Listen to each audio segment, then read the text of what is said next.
Hey everyone, this is the Algebra 2 Unit 6 Test 1 practice test. Okay, so in this one we're talking about quadratics, parabolas, and some of the properties of them and how they work and so forth. So let's get right into it. Number one, they just simply ask us to find where f of x is equal to 0. So whenever this function is equal to 0, they're looking for the x-intercept, or what we call the solution to that, right? So we're looking for the x-intercept, and it looks like it crosses it crosses the x-axis right here at 0. So it's 0, 0.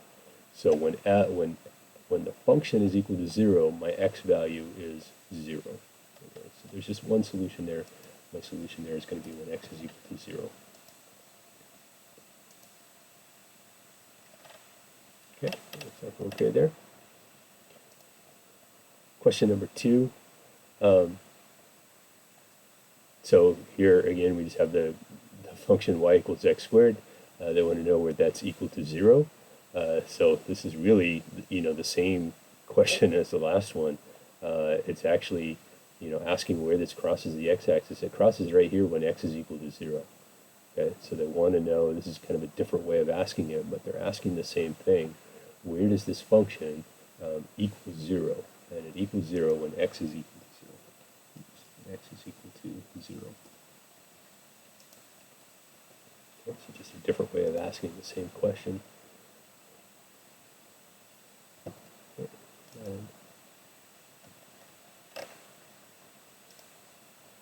Question number 3. So here they're asking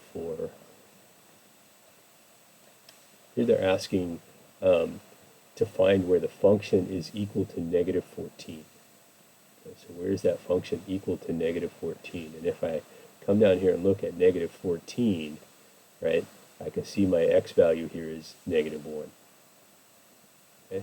They were asking, for example, where that function was equal to, say, like negative 8, right? I would have two solutions there, right? One here and one here. But they're asking for negative 14, which just happens to be the vertex. And so that's going to be when x is negative 1. So follow that up, x is negative 1.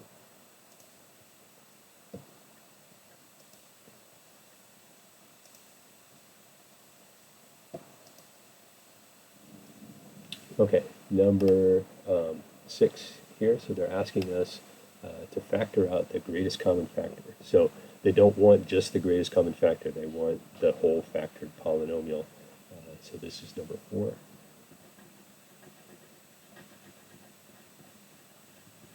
Okay, so they give us 25 x to the 5th power, x to the 5th power, plus 10 x to the 3rd power, plus 15 x squared. So I'm trying to find the numbers, right, that I can take out and the variables that I can take out. So start with the numbers. I've got 25, 10, and 15. The smallest of those is 10, but 10 doesn't go into 25 and 10 doesn't go into 15 evenly. So I have to think about the factors of 10. And so 2 and 5, well, 5 goes into all of these. So I can factor a 5 out of this. Now, when I look at the exponents here, I'm going to look at the smallest degree. And my smallest degree here is x squared. So I know I can take at least an x squared out of everything. All right. So what do I have left over? So 5 times 5 is 25, and x squared times x cubed gives me x to the 5th. 5 times 2 gives me 10, and x squared times x gives me x cubed. And then 5 times 3 gives me 15, and I don't need to have any additional x's here, so I can just leave that like that. So this would be my factored form.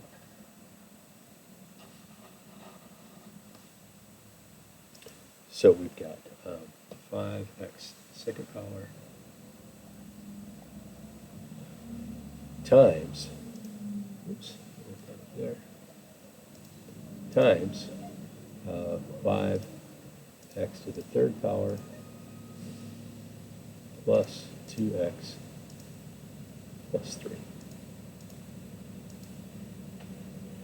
5x squared, 5x cubed plus 2x plus 3.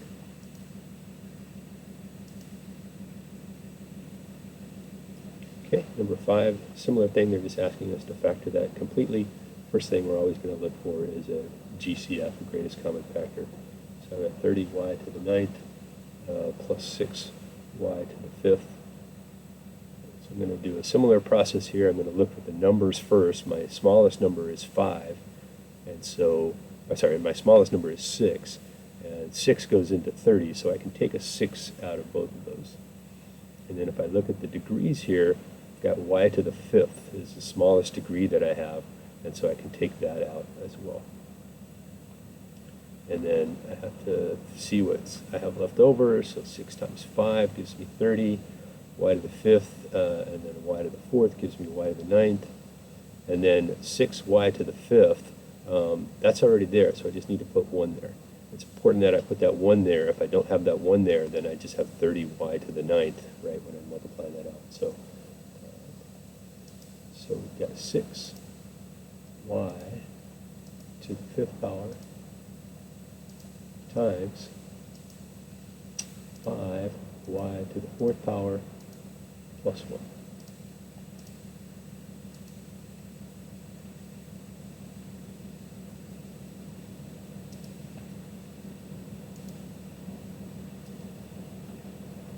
Problem number 6. Similar thing here, 32y to the 19th plus 40y to the 11th minus 8y to the 7th. So look at my numbers here. The smallest number here is 8, and 8 goes into 40, 8 goes into 32. So I'll take an 8 out of there. And then when I look at my degrees here, my smallest degree is 7th, so y to the 7th. So I can take a y to the 7th out of everything. And so what do I have left over? 8 times 4 is 32. 19 minus 7 is going to be 12, y to the 12th. And then I've got 5 times 8 is 40. And y to the 7th, I need y to the 4th to get to 11. And then this is just going to be 1. It's going to be minus 1. Okay. I've already got an 8. I've already got the y to the 7th, so I just need the negative 1. And so just check real quick.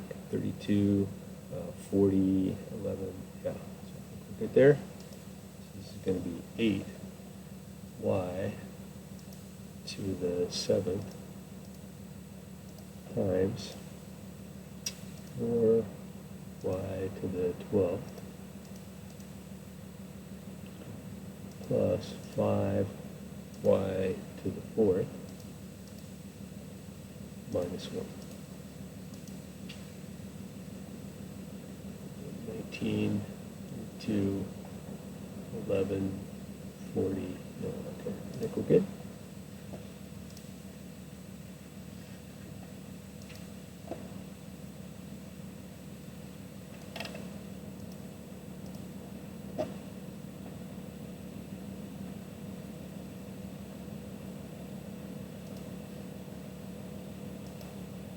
Okay, so the next one they're asking us, again, to factor this.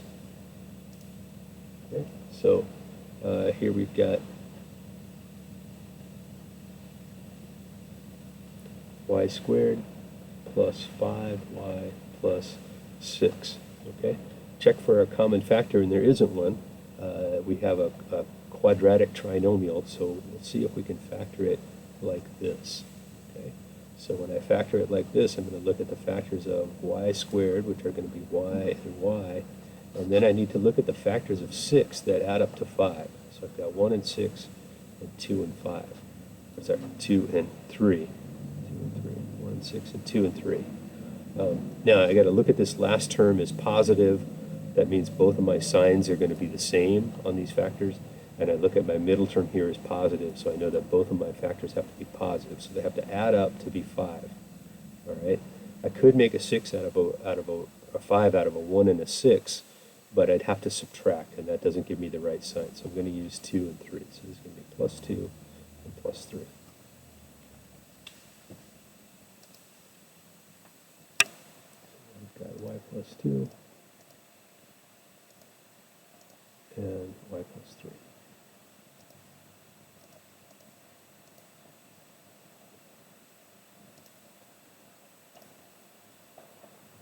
Number 8 same sort of problem here. We've got x squared plus 9x plus 14, and we're asked to factor that. We've got a quadratic trinomial, right? So we'll try to factor it like this, and this is 14, not 4. Okay? And so I have to think about the factors of 14 that add up to give me 9. Again, these are positive and positive, so I know all of my factors have to be positive, and I'm going to add them together to get that middle term. And so 2 and 7 are going to be the numbers that I'm going to use there. And so I get x plus 2 and x plus 7.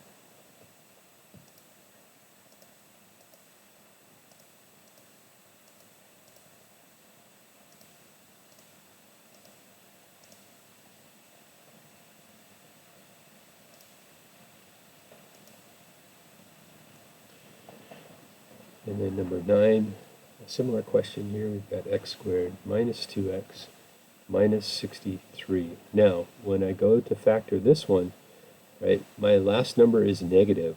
So my factors of that, one's going to be positive and one's going to be negative, which means I need to subtract to get negative 2. And so I need the factors of 63 that subtract to give me negative 2. And so if I look at 7 and 9, gives me 63. When I subtract, I want those to be, one of these has to be negative, and so when I combine them, I want to make a negative 2. So that means my 9 has to be negative. My 9 has to be negative. So I'm going to have x plus 7 and x minus 9. So x plus 7, x minus 9.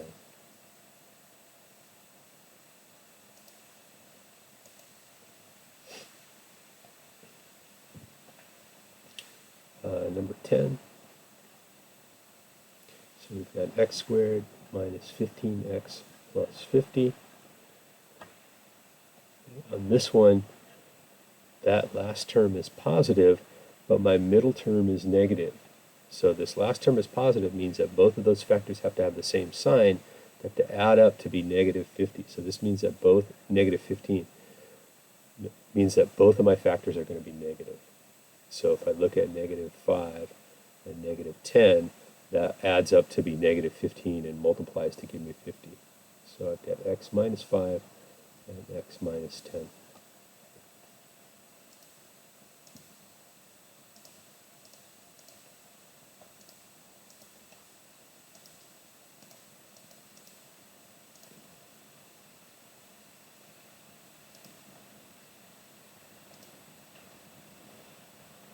Number 11, kind of more of the same. We're doing a lot on this factoring. W squared minus 6w minus 40. Look at those last term there. That's negative. So it means I have one positive and one negative. So I need numbers that subtract and that, that combine to give me negative 6, right? So I'm looking for a difference here.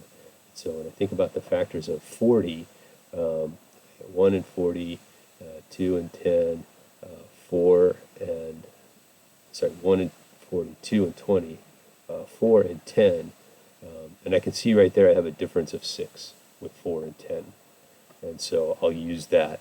And then when I combine those, I need a negative 6, so that means that my 10 has to be negative.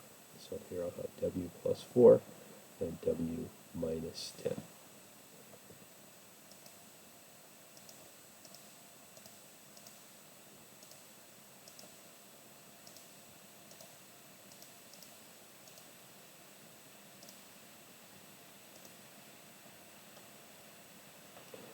Okay, number 12, they give us a situation here, and so they have a person standing on the edge of a 64-foot building. They're going to throw a ball up in the air, and then they give you this function here that represents the height of the model after so many seconds. And so they want to know two things. They want to know what's the maximum height of the ball, and then how many seconds until the ball hits the ground. So I like to draw pictures of these situations, and so here I've got a building, right? Here's the ground, and we've got a person standing on the top near the edge there. They're going to throw a ball up in the air. That ball's going to go up, and come back down, and it's going to hit the ground. Okay? And so they're asking for this point right here, right? They're asking for the height here, and they want to know the t value here, right? Where does it hit the ground? Okay, so we're going to look for those 2 points. Okay? They tell me that the height of the building is 64 feet, um, which is, I mean, that's fine. It's not really useful. I can also see that in the model here, right? In the equation, this plus 64, that's actually going to be my y-intercept, right? That's going to be where that ball starts. And so I can see that ball is going to start 64 feet off the ground, okay? So a couple of ways we could do this. We could, calculate the vertex, and we could set this equal to 0. We could try to factor it. But I think a better way to do this is just to graph it. And so I'm going to go over here to Desmos. And I'm just going to put this function in there. Then I'm just going to copy and paste it. And I'll have to make some adjustments to it when I paste it in here because there's no t-axis in here. So we're going to change those to x's.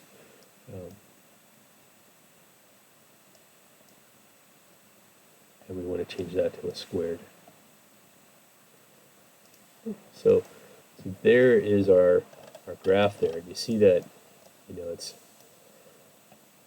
can see the start of the building here, right? So there's the 64 feet, and it goes up and then comes back down here. And so we're looking for these points right here. Okay. Now that is a little bit hard to read because it's kind of tall and skinny. So I'm going to change this a little bit. I'm going to have my x-axis go from 0 to, let's just go to 5, so we can see that a little bit better. So here's the top of the building right here, and then here's the time where it reaches the top, right? And then here is where it hits the ground. Okay. Now keep in mind that this represents just the height. It's not actually, this doesn't represent distance down here. This represents time. So this ball is actually just going straight up and straight back down and hitting the ground. But at 1.5 seconds, right, it gets to a height of 100. So at h of 1.5, right, my height is equal to 100. And I know that h of 4, when t is 4, right, I'm at a height of 0. Okay. All right. So if I switch back to my drawing here, so I know this point right here is 1.5, 100. I know that this point here is 4, 0. And so that tells me that the maximum height that reaches is 100 feet. And after 4 seconds, it's going to hit the ground again.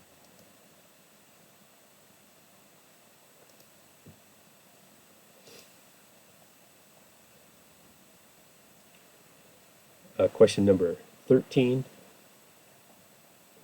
So they're asking us to solve this. So they give us p squared plus 13p plus 22 is equal to 0. And what we're going to do there is we're going to solve this by factoring. Now I could put this into Desmos and and find the x-intercepts. That would be one way to do it. But it's pretty easy to factor this. It's got a quadratic trinomial, and so we can factor this. And so I'm looking for the factors of 22 that add up to 13, and so that's going to be 2 and 11. And so I've got p plus 2 and p plus 11 is equal to 0. And I know that to find the zeros, it's just where these factors are equal to 0, right? So it's that zero product property that we talked about, and that says if I multiply some things together, I get 0, then that means the factors of those have to be 0. So p plus 2 be 0, and p plus 11 be 0. That means that p is going to be negative 2, and that p could also be negative 11. Okay, now we plug that into Desmos, we should see, right, that it's at negative 2 and negative 11 is where that parabola is going to hit. Okay, so -2, -11. So I'll leave that to you to verify that, but that's what you should see, and that's why we are factoring these, right? So find an easy way to find those zeros. And then the last one, similar to the building one, we've got NASA is launching a rocket. Its height in meters above sea level, so they don't launch it, right sitting on the water. There's there'll be a platform or something sitting on the water. So we've got a platform here on the water.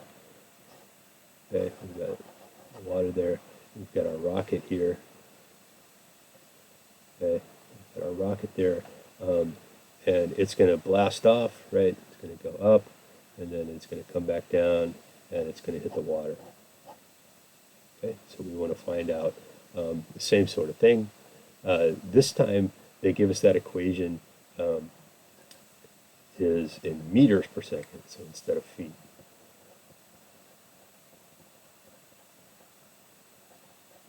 (94t plus 108).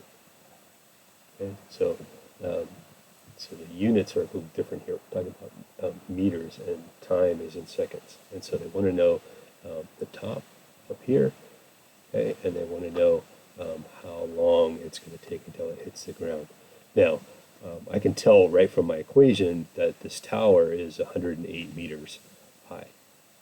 Okay, so not that we need that, but it's something to kind of note there, right? There is information that's available to us there, and I can also tell that this is meters per second because of this leading coefficient here. Okay, that's typically the force of gravity, right? And so gravity, it's half of that that gravity. So it's gravity is what 9.8 meters per second squared, or something like that. All right, so they want to know this point, and they want to know this point. So again, I'm just going to go to Desmos and put that in. And so I'll copy this function, switch over to Desmos, put that function in, and I need to change my x's, my t's to x's. I need to change that to a squared. Okay, and I've got my my settings from the other problem we did, and so it's fairly easy to see, but you may have to adjust those to kind of see those.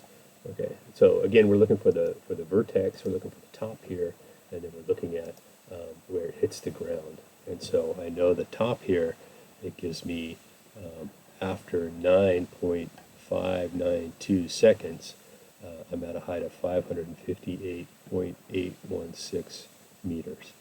And then when it hits the ground over here, so at 20.271 seconds, it will hit the ground. Or hit the ground, hit the water. All right, so switch back to my problem here. And so I wrote those values down. And so the rocket splashes down. Now, it doesn't tell me how many decimal points to round this to, so I'll just go ahead and put in what I've got, 20.271 seconds.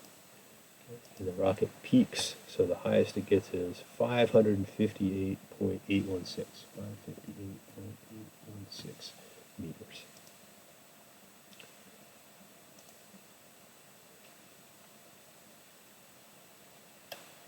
Okay, so that is the Unit 6 test one. That's the practice test. I can check here. I submitted all the problems. Oh, I didn't submit all the problems. It says I have 13 or 14. So what did I miss here? Question number 2. For some reason, I didn't type that in. So that's going to be 0, right, where that x-intercept is. Go ahead and submit that. There we go. So I answered all 14, and so it looks like we're in good shape here. So I'll go ahead and end this video here, and please let me know if you have any questions.